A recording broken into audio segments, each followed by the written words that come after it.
Good afternoon and welcome to the 164th of the COVID calls. This is a daily discussion of the COVID 19 pandemic with a diverse collection of disaster experts. My name is Scott Gabriel Knowles. I'm a historian of disasters at Drexel University in Philadelphia. Today, we have a special COVID calls discussion about the pandemic, the election, and the path ahead with some excellent guests, most of whom you've met before on COVID calls. We have one new guest today. We'll be joined by Sherelle Barber, Billy Fleming, Cynthia Rivas, Olivia Troy, Fiona Tulip, and Kristen Urquiza. Just a reminder, you can catch COVID Calls live every weekday at 5 p.m. Eastern Time on YouTube. Just go to the COVID Calls YouTube channel to watch. You can also watch COVID Calls on Facebook Live and on Periscope. You can hear COVID Calls anytime, recorded as podcasts on Spotify, iTunes, Podbean, or anywhere you get podcasts. You can also keep up with COVID Calls via Twitter using the handle @US of Disaster or @COVID Calls. Please do help spread the word and send suggestions for future guests and topics. Please feel free to suggest yourself as a future guest. I was very sorry yesterday not to have hosted a planned discussion on COVID-19 testing with Shobita Parthasarathi, and we will be scheduling to bring her back. I know several people were looking forward to that discussion. She's doing really interesting research about COVID-19 testing. We'll get her back in December. As of today, November 6th, 2020, there are 1,239,896 deaths from COVID-19 globally, according to the Johns Hopkins University Coronavirus Resource Center. There are 9,678,326 cases of COVID-19 in the United States, and there are now a total of 235,541 deaths reported in the United States. We are at one of the most volatile points in the history of this pandemic in the United States this year. As a way to bring humanity to the numbers, I've been reading a life story or a story of advocacy for those impacted by the pandemic in some way, and I would like to continue that now. Headline is Calvin Atkins, 73, was a city inspector and veterans activist. This was written by Gary Miles and posted on August 16th in the Philadelphia Inquirer. If you met Calvin Atkins, it was likely you were going to have a talk with him.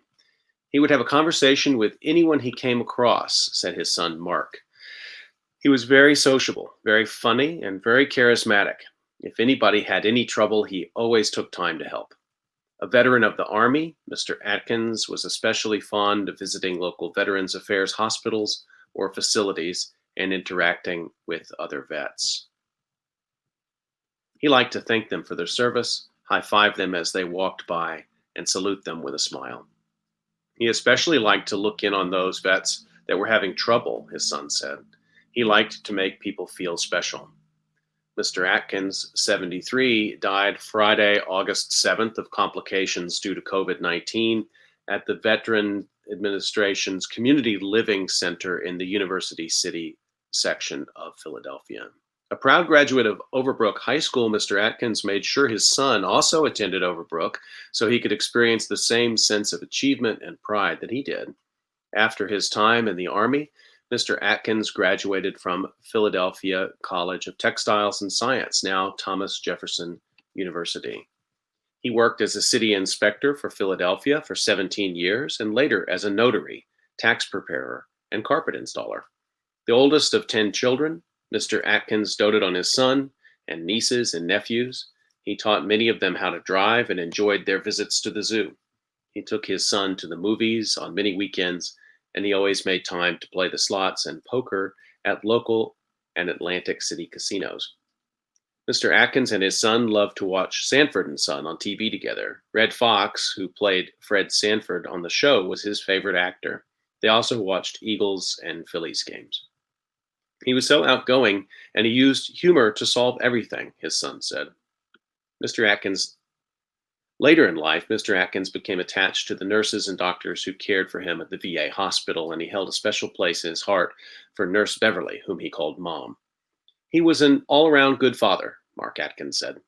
In addition to his son, Mr. Atkins is survived by former wife Barbara, 7 of his 9 siblings, and many nieces and nephews and other relatives.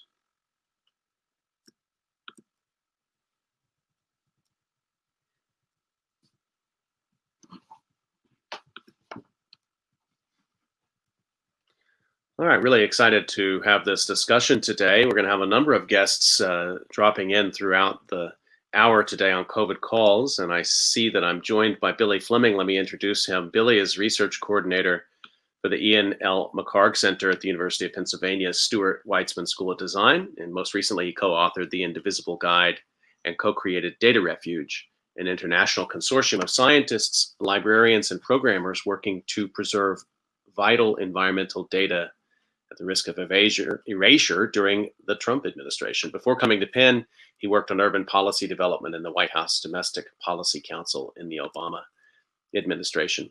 Billy, it's good to see you. Welcome back to COVID Calls. Yeah, likewise. Thanks for having me back. What a time. What a time to be a Philadelphian, huh? Oh, I love this city, man. Have you made it down to the convention center for anything yet this week? No, I've been doing it all remote, just like everything, it seems like. I've been doing remote. Have you? Yeah, I was down there for a little while yesterday in a dinosaur costume, like an inflatable one, which was really fun. I think I saw you on TV. Probably so. This is my favorite thing about like Philly protest culture is that like the costume design is like basically an off-Broadway show. I had to do my part with an old Halloween costume. That's amazing. I saw someone dressed up as City Hall, which is not as easy to carry off as you might think. It's a very tall costume, and I think I did see a dinosaur for sure. So I guess that was you. Probably so. Yeah, there were people dressed as USPS, whatever you want to call them, like hat mailboxes. It was great. Yeah, very lively. Several hundred, maybe 1,000 people like dancing and hanging out versus like 13 people on the Trump side, including Corey Lewandowski. It was. This was right before they announced PA had flipped, so it was a pretty jubilant culture. Corey Lewandowski was out there yesterday? Yeah, he and Pam Bondi showed up to do a press conference after they'd won their court ruling to be able to move 14 feet closer to doing ballot observation. That was their big win yesterday, was to go from 20 to 6 feet. So they had to give a press conference about that. And that lawsuit, I don't really try to understand what they were trying to do with that. I guess they were just trying to carve out a little bit of the news cycle. It was a meaningless win, wasn't it? I think it was that, and also I think while it was being considered, there was either like a stay or maybe just like an informal halt of the vote counting. So they're just trying to drag it out as long as they can. That was one way. Yeah. Now that seems to have been. I know people not everybody follows this. Well, hardly anybody probably follows this as closely as you do. But when you go back and put it all together, the pandemic, the decision by the administration that they weren't going to do anything much about the pandemic, and then the pressure on state legislatures that were amenable to it to make it not only harder to vote, but to slow the vote count. When you see it all in one paragraph, it's not only is it sort of shocking, the just attempt to undermine democracy, but it's really pathetic too. Yeah, it's just a really naked attempt to claim an illegitimate victory. This is the reason that, counting ballots before election day wasn't allowed in a few of these swing states where everyone knew the day of vote would favor Trump, and everyone also knew that the total vote would favor Biden. And this was, all part of a, not a stupid plan, but like a very disgusting plan to be able to claim victory on election night knowing you hadn't actually won. So what does that say about the Philadelphia legislature versus, say, the Florida legislature? There in Florida, they did the count. Yeah, don't have a lot of great things to say about the PA legislature as a whole. We're lucky we have some great reps and state senators here in Philly, and a few, throughout the state, but they're outnumbered. So since you've been on, and it was a while ago, you were on in the springtime on COVID calls, and it was a kind of a sidebar at that time because we were having a discussion about climate change and lessons about climate activism. Really great discussion that day. But we didn't talk much about you and what you'd been through with COVID, and I wonder if you wouldn't mind just sharing that. Sure. That feels like 10 years ago now, Scott. But I'll say, in December, late December, early January, I'd begun doing, what you might call like prepping, like kind of knowing we were heading to some version of this, not knowing, it was ever going to be quite this bad, but knowing like something, we are going to be in some version of like a quarantine or shutdown. I thought then maybe for a few months, but here we are in month 8 or 9 of it. And getting like a fair amount of flack from my friends, my faculty colleagues, my partner, for like coming home with like extra dry goods all the time. And so, and I was also doing a ton of traveling and felt like really nervous about it. Was on the road a couple times a week. And so, by late February, I think I'd taken my last trip for a little while, had moved preemptively all of my courses online, kind of knowing, this was getting out of control. This was before anything really was shut down across the country, or certainly at Penn. And then we went into spring break, and then the week after spring break, so middle of March, my partner, who's a dentist, came home with a cough. Didn't think a whole lot about it because it was just allergy season. And a few days later, I started getting symptoms. I at that point had been, quarantined for almost 3 weeks, so like hadn't seen anybody. So pretty clearly it came from her. And I mean, my experience like on whole was mild. I had like what I would call like pretty bad chest tightness, difficulty breathing. Would get winded, certainly having a conversation like this, let alone like walking up and down the stairs of our row home, was just like wiped out energy wise for a few weeks. And had like a few other, I don't know, like pretty minor physical like symptoms, but ultimately like felt pretty lucky because within a couple of weeks, like the respiratory symptoms had started to recede.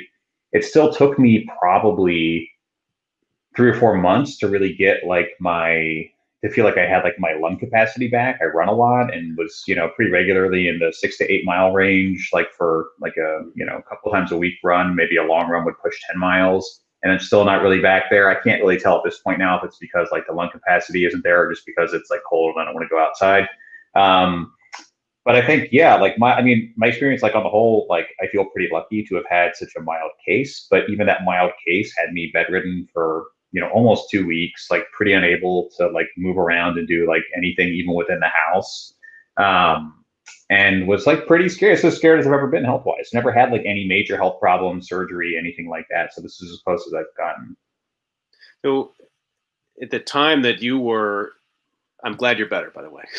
Thanks. And thank you for sharing that story. And I guess I want to sort of get your perspective because in that earlier period, I guess it wasn't as clear what the administration's position was going to be. They were still going through the motions. The task force was working.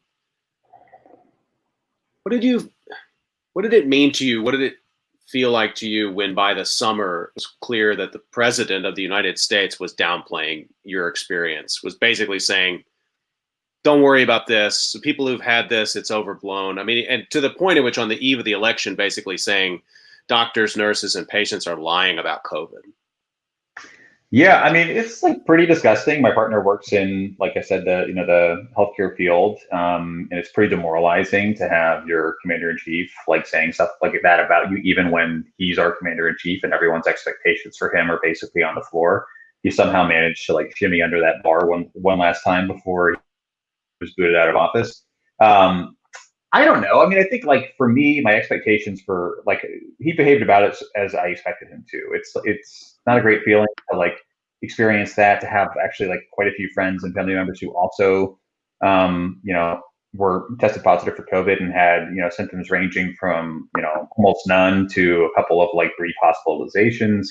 But I would say, my disappointments with him were like far less compared to folks in say like my extended family who were like very ardent Trump supporters who continue to think of it, who continue to talk about it in the way he talks about it, despite not just me, like having closer family members than me contract the virus and like have to deal with its consequences.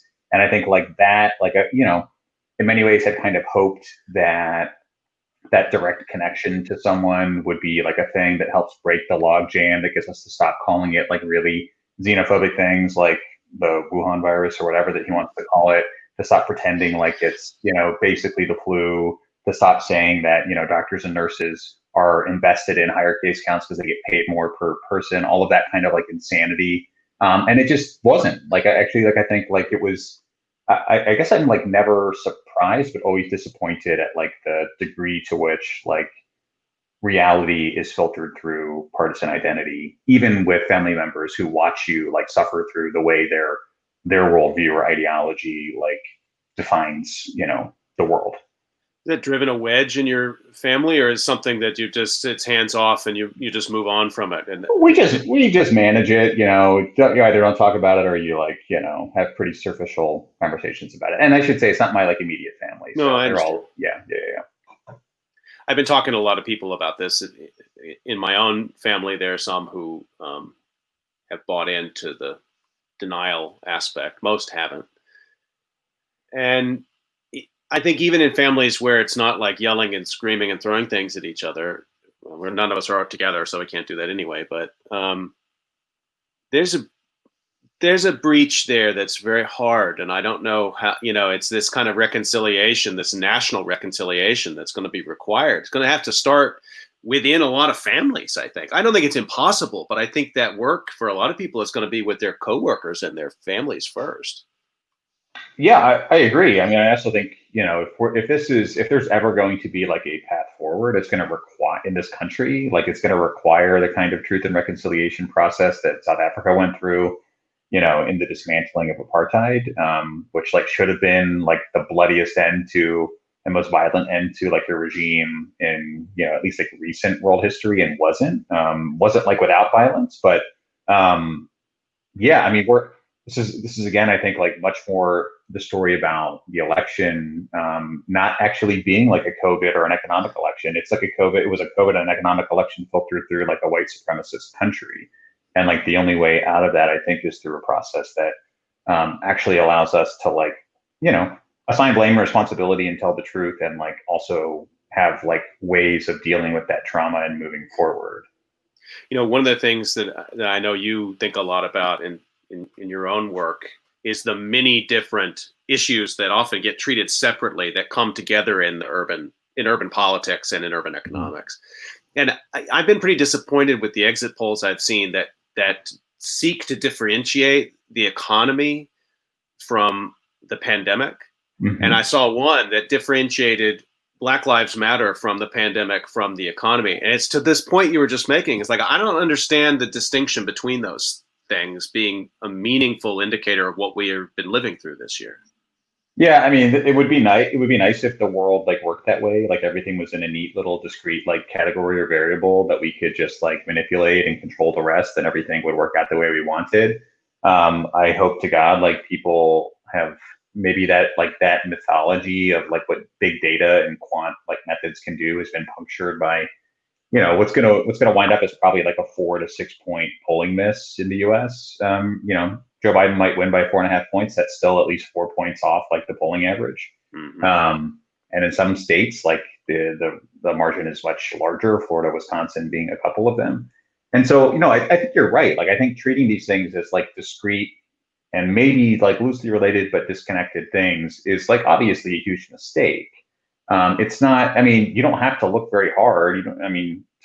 To find good work that's already out there in like mainstream reputable sources about the relationship between COVID-19, economic injustice, racial injustice, climate injustice. Like these things are all like overlapping in space and in time because they're all products of the same systems that like make those communities where all of these things are overlapping into sacrifice zones. I think our inability to grapple with that and to see those kinds of conversations dismissed by the folks who kind of rely on, big data-driven storytelling. And I say that we're both in academia, like not opposed to data and like learning and knowing things. Like those are hugely important, but like building your worldview entirely around like what a data set you've cleaned and curated like can tell you is going to lead us into lots of problematic corners like this one. So I think it's fair. I don't want to be the guy that jinxes anything or going to this evening, but I think if things hold the way people are expecting, we're talking about a Biden administration. And I want to I think I want to do a longer talk with you about that in terms of, and I talked with Andy Revkin earlier this week about what he might be looking for in terms of climate and environment going forward. But can you give me your headlines in terms of thinking about putting together a Biden administration, either people or sort of top line policy things that you think could get done the first year? Yeah, I mean, I think, so I worked on a couple of projects that were related to this pre-election. There are a bunch of different kind of progressive cabinet and sub-cabinet projects, one with Data for Progress, one with the Green New Deal Network and Nexus, and a couple others that are kind of tied up in those things, where we put together lists, people, options basically for Biden to build a climate forward, justice forward cabinet. And I don't want to say that work feels wasted now, but it also like the scope of what's possible with a Republican controlled Senate is very different. I think most, I guess I shouldn't say most people. I went into the election expecting kind of one of two outcomes, which were like either a total repudiation of Trump, and by that I don't mean that like Joe Biden was going to win in a landslide, but that if he won, he would take the Senate with him, or if he lost, he would also take the Senate with him, right? So like we'd either have had a Democratic or a Republican trifecta, or at least like a Republican president and Senate with a Democratic House. I think this kind of like split decision complicates a lot of that work, makes the strategy going forward much harder.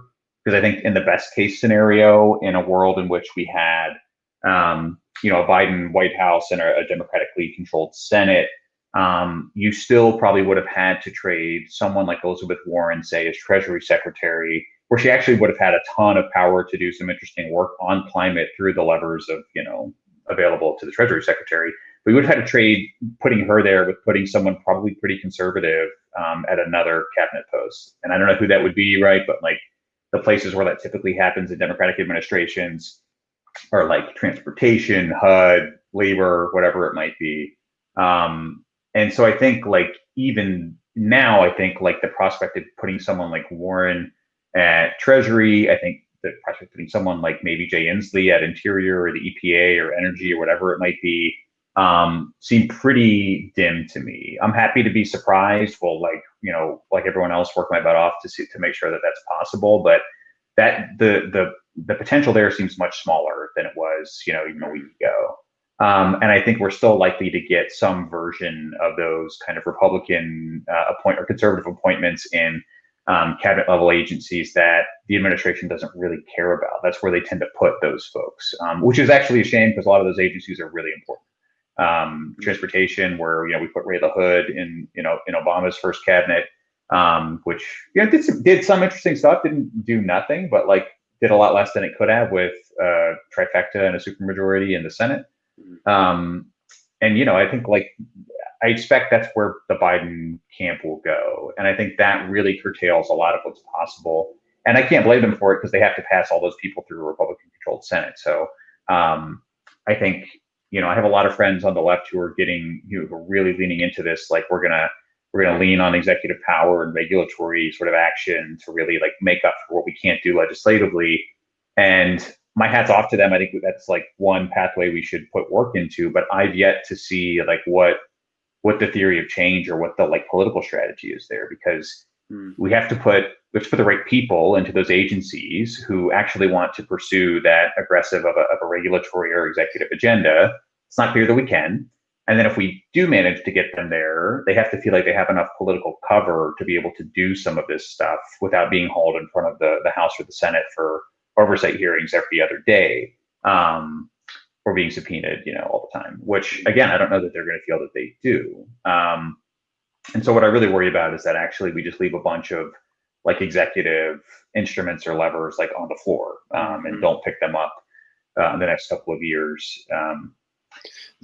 Go ahead. Republicans have a very unfriendly Senate map in 2022. Is there, and I don't want to get too weedy with this, but is there a possibility that you make cabinet picks and you basically know that in the first 2 years you're going to be more or less sidelined for more aggressive things, and then the picture changes in the Senate in 22?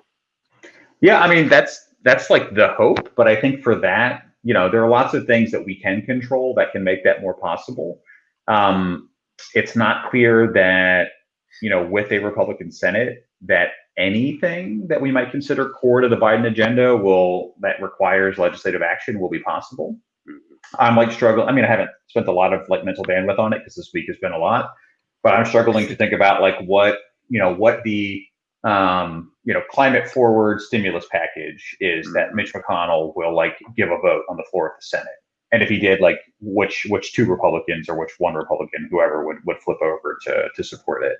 And I think that creates real, I mean, midterm elections are historically backlash elections that you can count on one hand, really less than one hand, the number of times in American history in which the incumbent party that holds the White House hasn't lost seats in both chambers during a midterm. So like the friendliness of the map to us may not matter as much as we think it does. And I think if, Mitch McConnell's goal is to sabotage the Biden administration's, entire agenda through his control of the Senate, I don't think Democrats have yet to show themselves to be very good at winning messaging wars on things like that. If they did, we probably wouldn't have Mitch McConnell in the Senate. And I don't think, and I do think actually, if that's the path they go down and we lose that messaging war, it creates all kinds of problems for us in the midterm, in which like actually maybe the House is back in play for Republicans, the Senate becomes like keepable for them, and it just sets up the administration for all kinds. I mean, I think this like split decision sets them up for all kinds of challenges that, at least in like my knowledge of what's been gamed out on the left and even the center left for like potential like trajectories for the Biden administration, haven't been given a ton of attention. Being given attention now, everyone's panicking, trying to figure out what to do. But I think the expectation, right, was that like either Democrats would take the Senate and the White House or Republicans would take the Senate and the White House. And winding up in this kind of split territory just makes the idea of pursuing any agenda on the Biden side really complicated, especially a legislative one. Well, Billy, I really appreciate you making some time today and thank you for taking us into that. I mean, these are the conversations that people are going to be having for the coming weeks. And thanks again for sharing your experience with COVID-19. I guess, are you suiting up in the dinosaur suit now and heading out? I thought about it. It's like dark and I'm pretty tired from yesterday, so I may sit tonight out and let other folks like do their thing down there. But I may try and join them tomorrow if they're still rocking. Well, it's great to see you, and it's great to see you doing well. And we'll be in contact after this. And thanks for all you do. Sounds good. Thanks for having me. Enjoy the rest of your night. See you, Billy. Okay, I'm going to turn to the second part of my conversation today, and it was great to talk to Billy Fleming. And let me introduce three new guests. And Cherelle Barber is Assistant Professor of Epidemiology and Biostatistics at the Drexel University Dornsife School of Public Health. Dr. Barber's empirical work and academic commentary has been published in leading academic journals, including The Lancet Infectious Disease, the American Journal of Public Health and Social Science and Medicine. She's been a guest previously on COVID Calls, and you can check out her episode. I'll tweet out a link to that after the call tonight. It was a wonderful conversation we had a few weeks back. Let me also introduce you to Cynthia Rivas. Cynthia holds a Bachelor's of Science and a Master's of Landscape Architecture and Environmental Planning from University of California, Berkeley. She did PhD work at the University of Delaware in Disaster Science and Management at the tremendous Disaster Research Center there, which everybody's gotten to know a little bit in COVID Calls. And she's currently the Geospatial Information Science expert at the National Institute of Standards and Technology. And let me introduce also Olivia Troy, who has previously been a guest on COVID Calls. Olivia is a risk management and national security executive, most recently serving as the Homeland Security and Counterterrorism Advisor to Vice President Pence at the White House, where she focused on tracking imminent and evolving domestic and international security threats, natural disaster events, and managing complex policy decisions and responses to large-scale crises. She's fluent in Spanish and hails from El Paso, Texas. She's a graduate of the University of Pennsylvania, National Defense University's College of International Security Affairs, and the Naval Postgraduate School. Cynthia, Cherelle, Olivia, thank you all for making time to come on COVID Calls, for a couple of you to come back on COVID Calls and talk a little bit about the election. How are y'all doing? Doing okay. As good as we can be right now, right? Exactly. I'm tired. Have you slept, That's Olivia? No, No. I keep trying, but no, I feel like I'm that gif of that baby that, kind of starts to nod off a little bit, and then wakes up and like starts reading the paper again and watches the TV. That's me. Because I'm like, did I miss something? Did I miss it? What happened? But yeah. Just praying. I've been the same. The last 2 nights I've fallen asleep with a laptop on my chest. I mean, it's just like precarious positions where I'm just going to rest for a minute, and you sort of got the laptop, and then but to no avail. But I think maybe tonight we're going to find out a little bit more. I'm so glad to see the 3 of you, and I think I want to just take a round and just ask you sort of individually to talk a little bit about what this election has meant to you, and particularly in the context of going through this year with the pandemic. Cynthia, can I start with you, please? Sure. So this election just, we were all expecting it to be significant because of 2016 and how it actually went. But I think this pandemic, for me, made this election, extremely important, because earlier this year, my dad passed away because of COVID, and my sisters caught it, my mom caught it, like so many members of my family caught COVID, and thankfully they all survived except for, unfortunately, for my dad, right? So that happened in March, which feels like it was years ago. But this election meant like I had to do something, right? Like it wasn't that I'm not active in my normal day-to-day life, before all of this, but this election meant so much more, because there's 230,000+ people that died, right? And a lot of it, especially depending on the state, like I'm originally from California, that is where my family is based out of. And in California, where my dad passed away, 39% of the population is Latinx, right? And, however, 49 to 50% of all COVID deaths are of Latinos, right? And Latinas. So like that makes a huge impact, right? Because these people are dying of a virus that, the administration knew ahead of time, but didn't handle anything, right, correctly. And so many people are now paying with their lives. And a lot of these people are from much more like vulnerable populations and underserved populations that are already suffering and going through systemic racism. And now they have to deal with an extra layer of just barriers to, just to overcome this, like, and survive this. And then after you survive this, you then have to get up and continue to work, because the system we have does not support you staying at home and fully recovering, right? Like if you are an essential worker, and a lot of the reason why a lot of the numbers show that Latinx and Black communities are dying is because they are the essential workers. They are the construction workers. They're the security guards. They are the farm workers. They are the nurses. They are the doctors. They are the teachers who are catching these viruses at higher rates than the white population, right? And they do not have the disposable income to stay at home, and quarantine the right amount of time, or stay at home and fully recover. They have to, before, they feel forced to go out there and produce an income, because they will lose their house. They will lose the car, right? Like there's a lot of issues there. And this election was a perfect example of how everything is interconnected and intertwined, right? Our racial system, the racial injustices, and the social issues that we have are tied together to the health issues that we all face day to day, right? And to me, this election was the culmination of all of everything that these communities have been saying and trying to get, the people in power to change and help.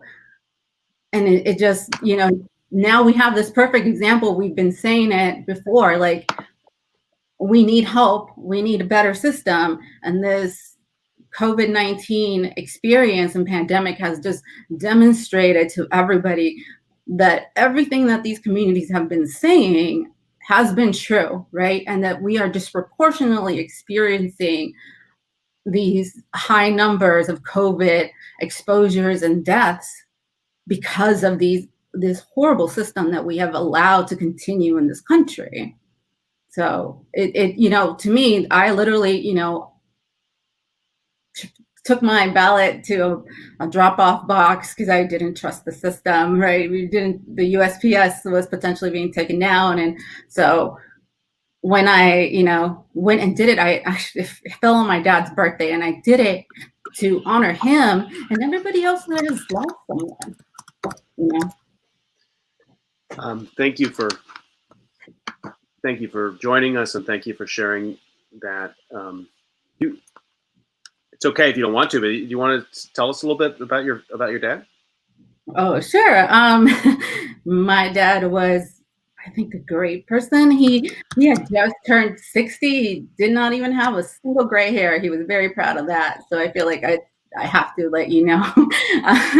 And he worked every single day. Like, he literally worked until the day he was hospitalized. And now my mother, she and my dad both came to this country as immigrants. They both worked at sweatshops, earning pennies. People don't realize this, but your clothing gets paid usually by sections that get sewn. So they used to get paid like 2 or 3 cents to make pockets on shirts. And that's how they made a living for their entire life, basically. And now my sisters and I come from, it was 6 of us. I have 3 sisters. 2 of them caught COVID at the same time as my dad, because they both live in California and they have close relationships with my dad. So they would visit him every weekend. So when he got it and my mother got it, both of my sisters got it. And, it was devastating because my other sister and I do not live in the state of California. So we had to do everything over the phone. Like, it is horrid to not be able to do things you want to do, like fly out there and help out because there's a pandemic going on, right?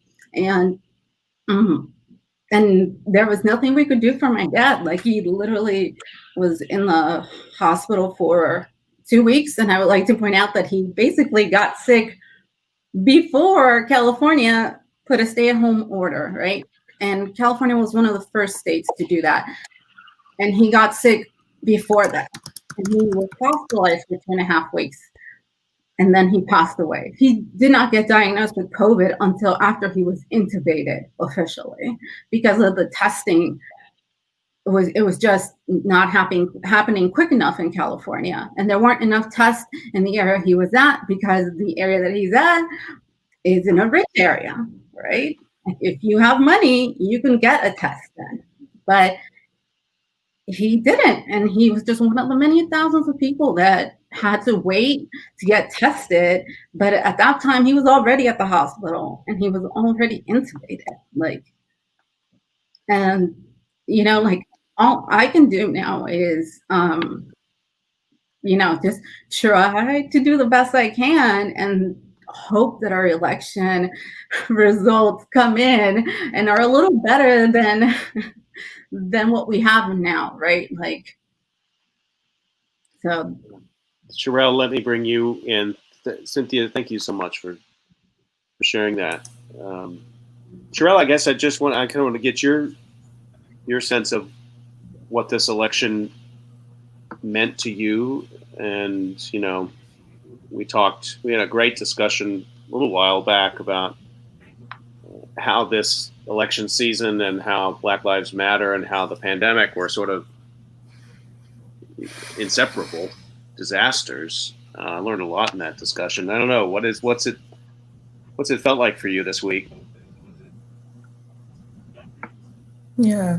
Well, I want to first begin by saying, Cynthia, thank you so much for sharing your story. My heart goes out to you and your family, because as a social epidemiologist who studies how racism has affected COVID-19 for Blacks and other marginalized racial groups, hearing these stories is just heartbreaking, because we know it is the systems and the structures that have caused the level of suffering and pain that we're experiencing. And we also know it's the recklessness of this administration, the sheer disregard for life. This administration and Trump's ability to literally take a pandemic, a global pandemic, and turn it into a tragedy, where public health experts, scientists are all just decrying the way he's handled this pandemic. And so for me, I think it's a couple of things that are coming to bear. One, as a Black woman born and raised in the South, right, coming out of the tradition of so many powerful Black women who fought for the right to vote, who shed tears, shed blood, were even, killed, for the right to vote. Part of my, responsibility is to uphold that legacy, right? And so, in this week and in this morning, actually seeing what has happened in Georgia, where we were able to flip that state that was seen as reliably red to something that's blue because of folks like Stacey Abrams, another Black woman who has had just a powerful influence, along with other organizers in that state. I think it's been, for me, just been so proud to be a Black woman, to be honest, because Black women, since the inception of this country and especially once we gained the right to vote, have been the conscience of this nation. 90% of Black women voted against this administration because we recognized the consequences of this, of having 4 more years of Trump would fall heavily on us and heavily on our communities. And we showed up and showed out in order to bring this country back from the brink, if you will, right? It's also, and so literally voting was a matter of life and death for so many of us. In addition, we've had to bear witness to the tragic and just unimaginable murders of Breonna Taylor, of George Floyd, of Ahmaud Arbery, of now Walter Wallace in West Philadelphia over the course of these last few months in the middle of a pandemic that's wreaking havoc on Black communities. Again, we have to bear witness to that. We are traumatized by that. And so again, this election was a vote against, against that racism and that white supremacy. But I will say that as much as I am proud, and I do think that we're going to, be victorious in this election, it is still heartbreaking to know that close to 70 million people witnessing the sheer disregard for life, witnessing racism and white supremacy come out of the highest office in this land, witnessing the ways in which Blacks and Latinos and other marginalized groups have been treated, talked about, and how this Trump has incited violence. It is disheartening as a Black woman to witness that, yes, we're going to come out, but it's been this close of an election, right? It's given all that we've seen, not only in this year, but so much prior to that. And so we're going to rejoice in this moment, but there's still so much work to be done to dismantle these systems, dismantle these structures that continue to cause us harm, to cause us suffering, and to cause us death in our communities. Sure. Let me just follow up on that point, because I want to reread something. This was in the New York Times yesterday. It said, this is one of the stories about the exit polls. I've got a lot of problems with these exit polls, but it said, as important as it was to them, only about 1 in 5 voters considered the virus the top issue affecting their vote. More said the economy was, and a similar share said racial inequality decided their ballot. So that means most people, despite this year, still didn't rank racial inequality or the coronavirus among their deciding factors. The economy was somehow deciding. Now, I don't think they're inseparable. Right. But does that surprise you? No, it doesn't, unfortunately. I mean, I think that, one of the things, 2020 has just given us 2020 vision and really shown us who we are. What I hope, though, that there are enough of us who are willing to fight, and willing to hold this, not only this administration, because I just want to say that, not just this administration, but this country accountable in this moment. And I think that this election allows us the terrain to do that fighting. I think if Trump would have prevailed, it would have been so much more difficult to do that accounting. But because we have, hopefully this new administration, there is a better chance of pushing us forward, of holding this country accountable, of really dealing with these deep-seated issues that are literally are embedded in the very foundation of this country. And so yeah, I'm not surprised, but what I am hopeful in is, again, the folks who are willing to fight and sacrifice for this country to make it a better democracy.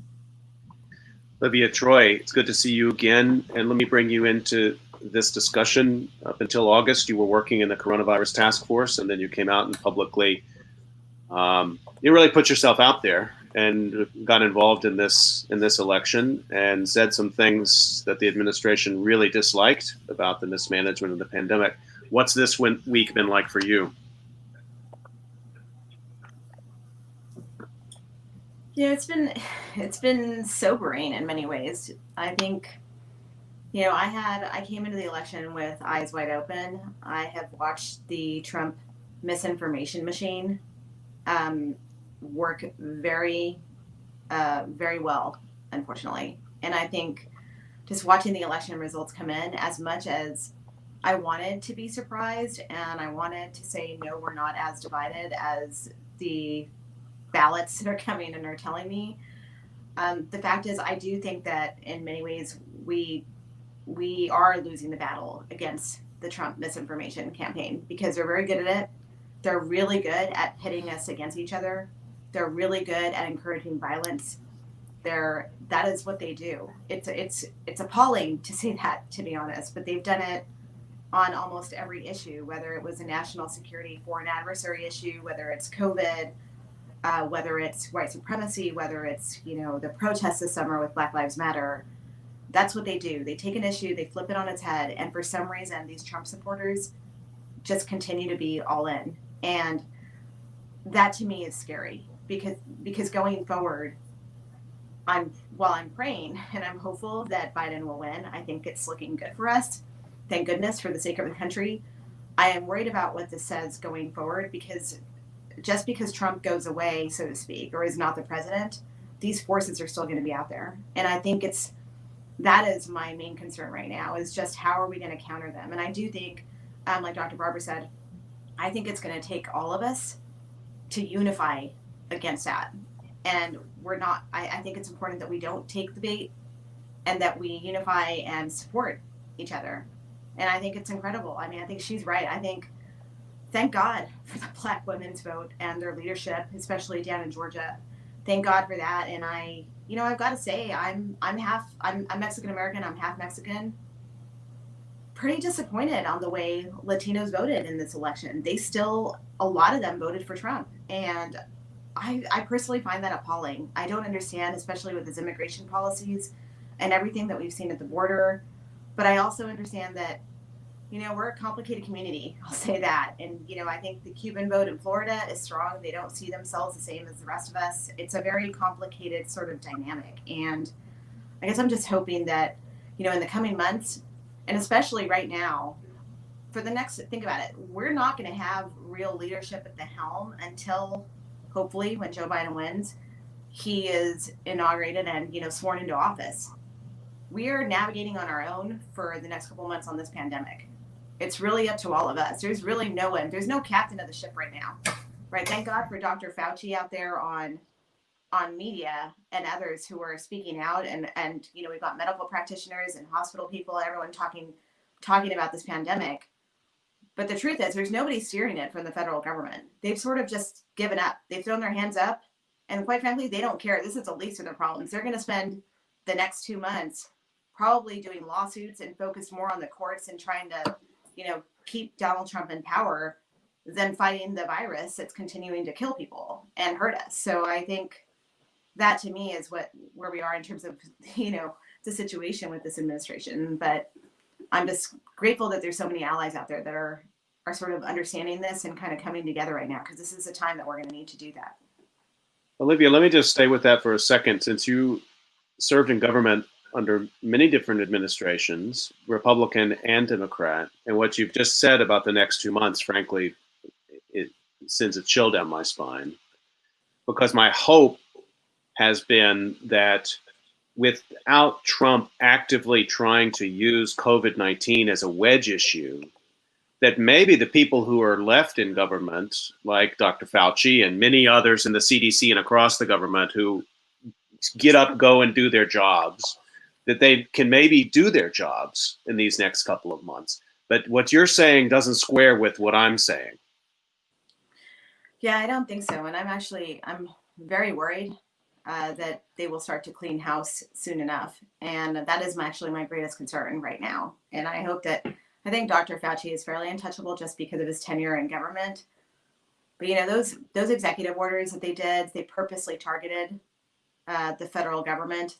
I can tell you there's numerous senior FBI people who have dedicated their life to serving at the FBI while watching this, who actually work on issues of hate crimes and white supremacy, who are really nervous about their jobs in the next month and what's about to happen. And that's an intimidation tactic they've done. And so I'm going to be watching closely, but I don't know how many people we're going to see kind of pay the price in the next month or so. But I think that we'll just have to be grateful for, honestly, the media and getting them out there publicly. And I would say to the public, listen to that rather than tune into the White House, because there's going to be no tuning in. I don't expect them to change their messaging on it. They're going to be too focused on one, trying to keep him there. Or honestly, I wouldn't be surprised if half of them are focused on how they're going to get him out of there. Because I think, I've heard from some people that they're not sure he's going to leave, and they're trying to figure out how they're going to navigate that. I didn't invite you on today necessarily to make me feel better, Olivia, but you're definitely not. And I'm glad, though, thank you for not sugarcoating it. That does seem like what we're up against. I wonder, just though, and then I want to introduce the two guests who just joined. You've seen presidential transitions before. Is it possible that an aggressive Biden-elect administration can actually, from the outside, at least on the science communication front, make some change? I do think that. I think that the transition team right now, it's my understanding that they're getting briefings on the pandemic, is what I've heard. And I think that that's critical and important. And I think once we can call the election, hopefully, they can start to focus on that and they can start messaging that. And I'm hoping that message will carry forward. But like I said, that misinformation campaign out there is going to be heavily weighing on that. And that's why I'm looking forward to hopefully January, when we do have someone in the actual Oval Office with the platform of the presidency behind them, hoping to set the tone and the leadership that needs to be set in terms of this pandemic.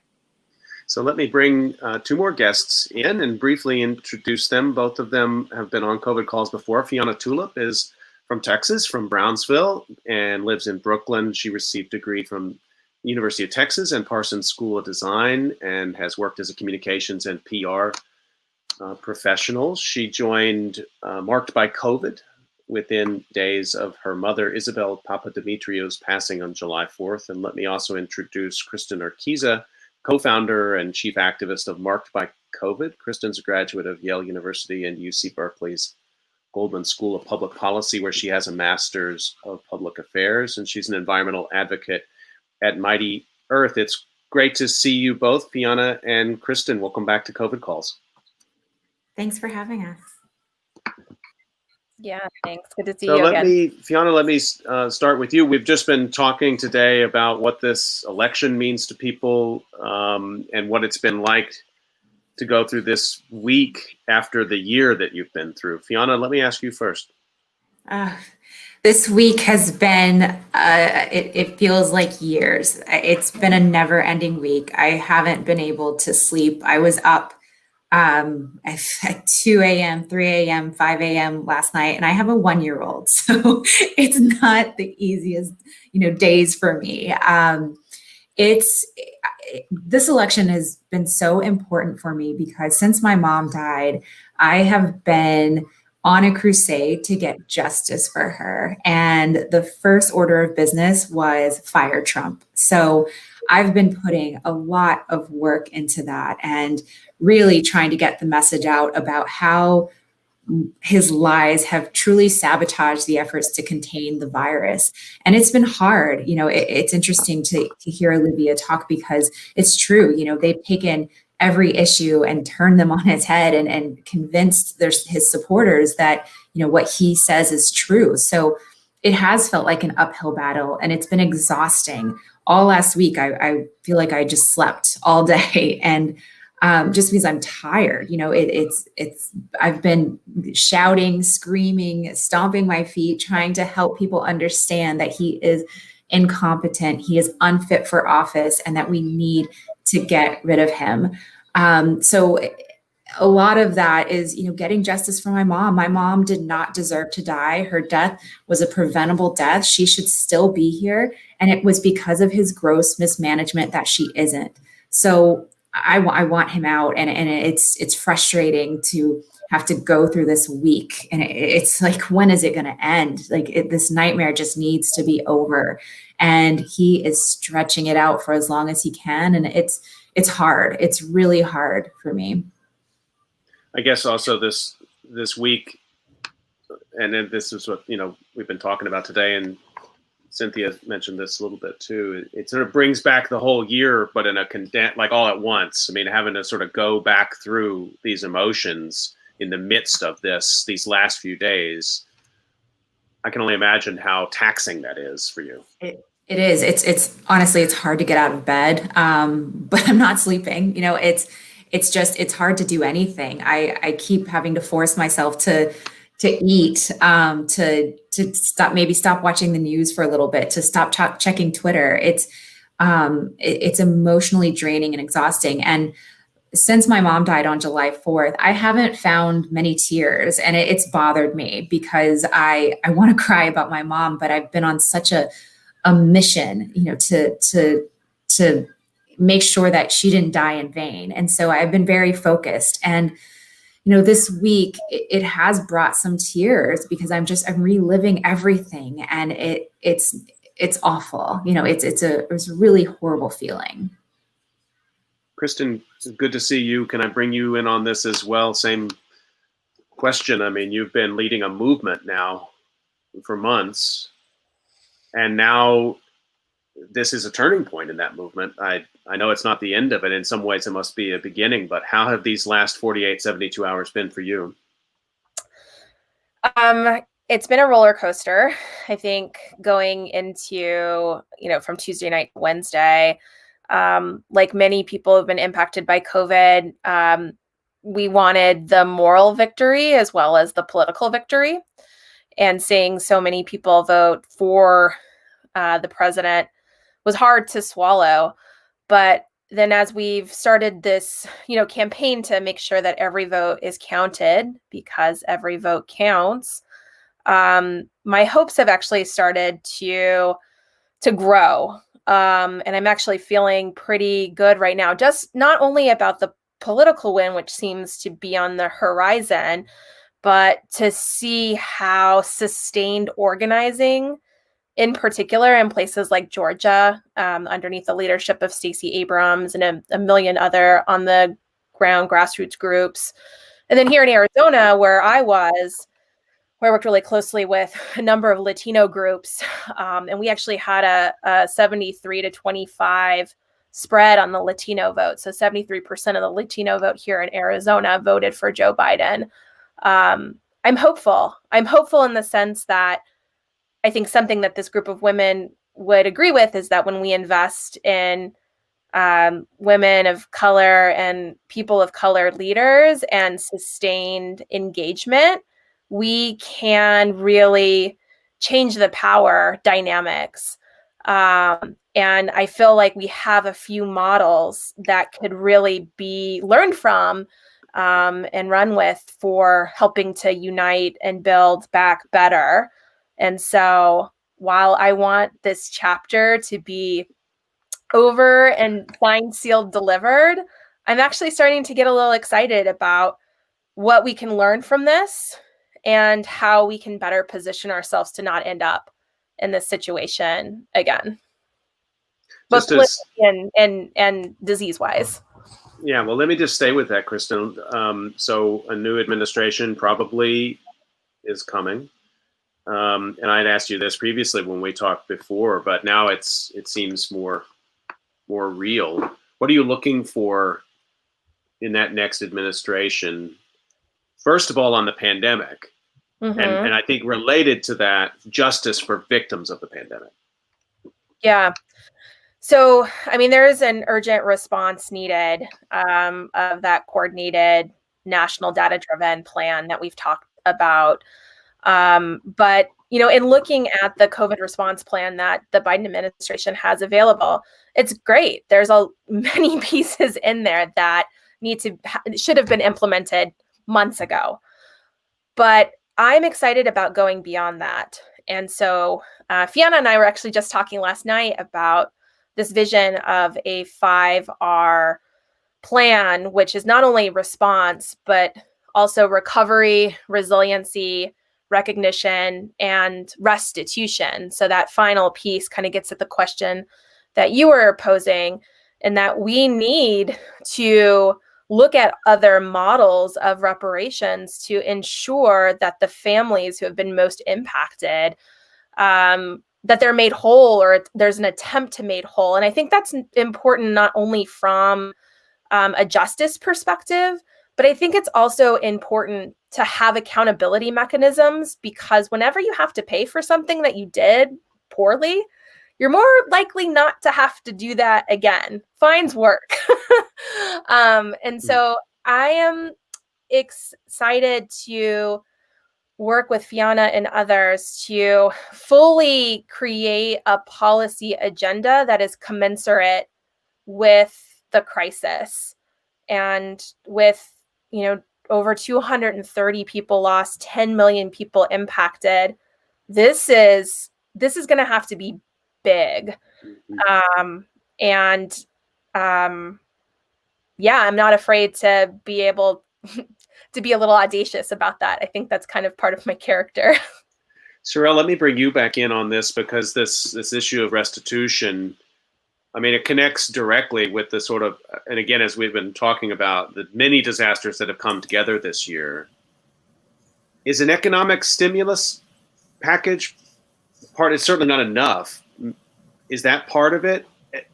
How do we, I mean, I think Kristen's putting forward some ideas about how we can go forward in this moment of organizing and not let it pass and just say, oh, well, we're glad we made it through that, but actually see it as a moment to go forward and have greater ambitions for justice and restitution, which is a powerful word that Kristen's using. Yeah, no, So I think it's definitely, you know, along those lines. And one of the things that I have been fortunate and really privileged to do is work alongside the Poor People's Campaign over the last few months as their Health Justice Advisory Committee coordinator. And one of the things I like about the Poor People's Campaign is they have a full Jubilee platform that they were putting together before the crisis, but the crisis basically has made it so that really can't really ignore it, right? And so this is talking about healthcare for all, free healthcare for all, because it is a crime that there are some who just don't have basic access to healthcare. They're talking about minimum, having living wage jobs, making sure that workers have rights, because as Cynthia mentioned earlier and others have mentioned, it's been the workers who have literally been the lifeline during this pandemic, but they have been deemed the most disposable in this pandemic. And we need to do right by workers, giving them paid sick leave and health insurance and the kinds of things that they deserve, because they literally kept this economy afloat when others couldn't. We're also looking at this platform also deals with issues of militarism and racial justice, and thinking about how we address this, vicious system of mass incarceration within this country. We've got to do all those things, because this pandemic has brought to light and laid bare all of these interlocking systems and structures and stuff. So we need to be bold in what we request. We need to, because the harms that have been done since the inception of this country are deep. they're deep wounds, and the response needs to match the depth of the wounds that have just been exposed during this pandemic. And so I would encourage folks to look at that platform because I think it's powerful. It also, I'll bring out, it also talks about climate justice and really making sure that we address this climate crisis, because this pandemic is one thing, but the climate crisis that is here for so many has to be addressed head on, and we have to be really concerned about this, because again, this is going to disproportionately impact Black, brown, poor communities. And so, it is my hope that once we get past this election, that more and more folks align with these social movements, Poor People's Campaign, Black Lives Matter, other movements who have the blueprint. They have the blueprint. We just got to get behind them and really challenge not only, again, it's not just the Trump administration, but elected officials across the board, local, state, and federal level, in order to repair the harms, bring true healing, because that's what we need. I have sat here and listened to Cynthia and Kristen and Fiona. I have followed the deaths of, Black communities and other marginalized racial groups. It has been heartbreaking. And I think this election is a first step in repairing that, but we have so much work to do. And I'm just delighted to have been in this space with you all. And I want to send each of you so much light and so much love, because I can only imagine what it's been like over the past few months to have been directly impacted by this pandemic. So, but there's work to do, and there's people ready to do it. And so that's what we need to lean into in this moment. We're going to say goodbye to Olivia, and if the others of you can hang out for just another minute or two, that's great. If you have to go, I understand. But Olivia, just to say goodbye to you, thank you for your time today. Thank you for your courage this year. In an election where it's been decided by a very small number of votes in some important states, I can't help but think that people who were in that administration and came out and spoke out about what was really happening, that didn't make a difference. So thanks for that, and thanks again for your time. Thank you for having me, and it's amazing to be on here with this group of women. So I'm just really proud of you. I admire all of you and all the work that you've been doing, and just stay strong. And there'll be, I think there's a whole group of us out there that is going to hang on to each other and hold. We'll talk to you soon, I hope. So, Cynthia, let me bring you back in on this, and to anything you've heard that you want to react to. And then one other thing I just want to bring into the mix is, you're a disaster researcher. You're an expert in the way that disasters play out. And I'm worried, and I wonder how worried you are, that there is always this rush to closure, even sometimes without even taking the time to really investigate fully what even happened. And we're not anywhere near done with this pandemic, and I already hear people using the past tense a lot, which is insane considering that we're setting records for infection rate. I guess anything you want to react to or pick that issue up? I think, we are I think just people want to put things in their past in general. I think in general, the public just wants to be over with it because they're over it. But the pandemic isn't over, right? And I think even in disaster research, we talk a lot about long-term recovery and long-term, all this long-term talk, but we really don't fund true long-term studies, right? Long-term research to actually see how disasters affect people generationally too, right? Just because we are surviving this pandemic does not mean that our children or grandchildren are not going to feel the impact of this, right? Because this pandemic has been a very hard pandemic, like all pandemics are, obviously, but we had a really bad administration handle horribly, right? Handled it really horribly.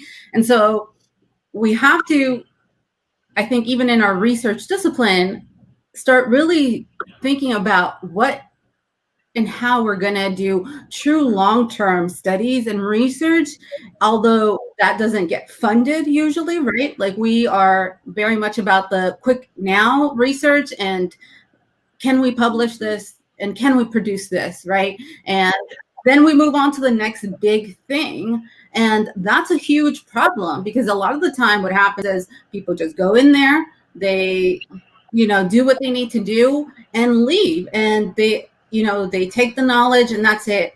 But what they don't realize is, first of all, there's multiple types of people and communities that were affected by these disasters that were affected at different levels, right? At different variations of it. And they too need to be studied because they deserve to know what went wrong and how to prevent it. But then we also need to make sure our research becomes accessible, because what academia and even government research institutes do is we write things up, we put them behind paywalls, we make it and sometimes we make it impossible to find when they're public documents. And then we say, but we did our part. You should have known better. When we didn't make that accessible, we also write in a way to keep people out, right? We in academia love to use big words, come up with new terms and phrases. And that is a way to safeguard and gatekeep academia and research away from the public who would benefit from our research that usually gets funded by taxpayers, right? And so my concern looking at COVID is that we are just going to try to sweep this under the rug. People are going to talk about all the public health issues, and there'll be something written about the racial disparities and the minorities, and then we'll be done, right?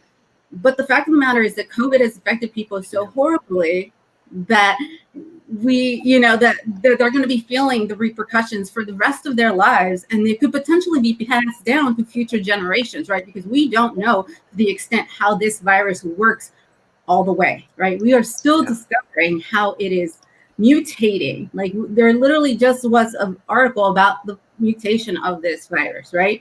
And these are things that I think we really, as researchers or just as people in this realm that have connections, we need to start thinking about that and just make way also, because I think the same issue the public has, academia has. We are a very, extremely white research-based communities, and we like to tie everything up in a little bow, and that is not how disasters work. Disasters are complicated.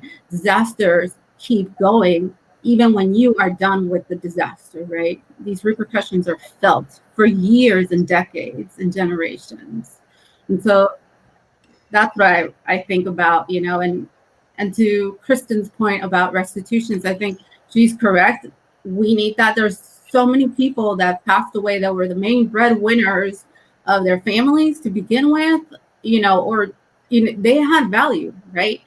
And now they're gone. And a lot of them went into debt. A lot of them, their families had to go into debt. What we don't even talk about now is that in order to handle a COVID death, the way the funeral system works is you get upcharged than the regular death, right? Like when my father passed away, we got charged extra for them to go pick up my dad in a specialized car, they said, and for them to have their employees wearing PPE while they were handling my dad's body, right?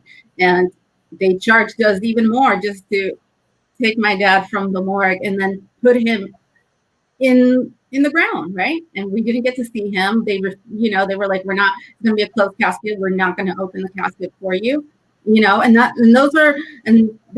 was an upcharge, like these are things that people don't like to talk about or think about, but these are things that affect people who have someone that has died of COVID, and then people who have survived COVID. I know people that literally have lung damage because of COVID. And who is going to help these people out because they no longer can work, right? And they now have a condition that if they were to apply for insurance, they will be denied insurance, right? And so we need to think about how we're going to handle the people that have survived COVID themselves and how we're going to help the people who have lost someone and need help. Financial help, mental health help, now that their loved one is gone, right? We're almost up on time. Thank you for that, Cynthia. I want to give each of my guests a chance with this a round just to come back and give everybody a chance to share any additional thoughts they they have. Fiona, let me bring you in first because, and I think just reacting to what Cynthia said, one thing that works to keep academics focused, in my experience, is making common cause with activists. Sometimes the academy is a little allergic to that, but I think in moments of profound social change, we find that academics can make very powerful common cause with people who have suffered. And I guess one thing I would say is I hope Marked by COVID will hold the academy to account too. I mean, I think researchers have responsibilities right now that they need to live up to. But you may not want to react to that. That's just reaction to what Cynthia said. Let me bring you back in and anything you're thinking right now. Yeah, no, I really do appreciate everything Cynthia said and Dr. Sherrill, and I feel like we're on the same page. And I when we first talked to you, I'm talking about how devastated I am, but I do have hope as well. I am hurt by the amount of people who supported another 4 more years with Trump, but it just means we have to work harder. There was this quote that I read the other day. When you lose, you find strength and fight harder. When you win, the ugliness arises and you have to fight harder to keep winning. And that's really resonated with me because I do believe we will win, Biden will win, and that it only means we're going to need to fight harder. And so we're going to need to find a unified approach. We're going to need to find a way to connect with Trump supporters and people who are so far into this disbelief of science. But I am ready. I feel energized because we are going to have a leader who will support our cause and support our message. So I just hope that allows us to be louder and stronger together. And with a team like Marked by COVID and with Kristen at the helm, it makes me feel better about what we're walking into.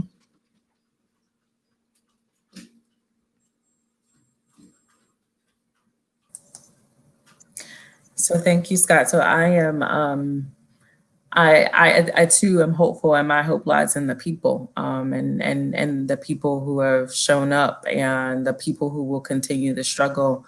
I was inspired listening to one of the council women from Philadelphia last night on the streets, and how she was talking about the power lies in the people. The power is here in the streets, and I think that we need to be listening to those again that have been most directly impacted to these institutions, these structures, by racism, by white supremacy, because there's so much power there, and I do feel like it's being unleashed, and it'll continue to be unleashed in the coming weeks. So that's where my hope lies, is in the people, and really pushing this country forward, helping it to be better, or live up to its ideals, and better than it has been. So hopefully we're going to get some sort of call on this election tonight, Kristen. If not tonight, then tomorrow. And if it goes the way I'm hoping, there'll be at least some sort of refutation of what we've been through. That's correct. But not nearly enough. Not nearly enough, but I think, kind of piggybacking on this theme of unity and the people, I really do see this as a moment of democracy rising. We have been reminded that democracy is not a sideline sport. It works better when we participate. And what I've seen over the course of the last several months that I've been super active in this space is a willingness for people to sacrifice, push their own boundaries for the greater good, and a sort of, democracy that's never really existed. As we've heard on this call tonight, we are built on 400 years of free labor on stolen land. There is a lot of work to do to make things right. But given the moment we're in and how, I woke up this morning with goosebumps thinking that children across the country will look up to a Black woman who will be coveted, who armed soldiers will bow to, who will preside over the Senate. It's a good day to be an American. I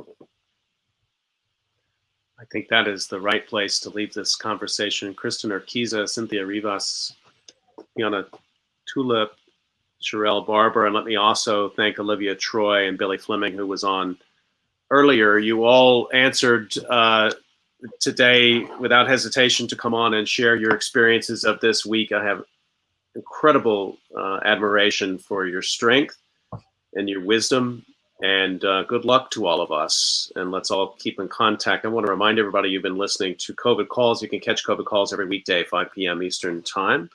And we will be right back on Monday with more COVID Calls. Thanks, everybody. Stay healthy. See you all Monday, 5 o'clock.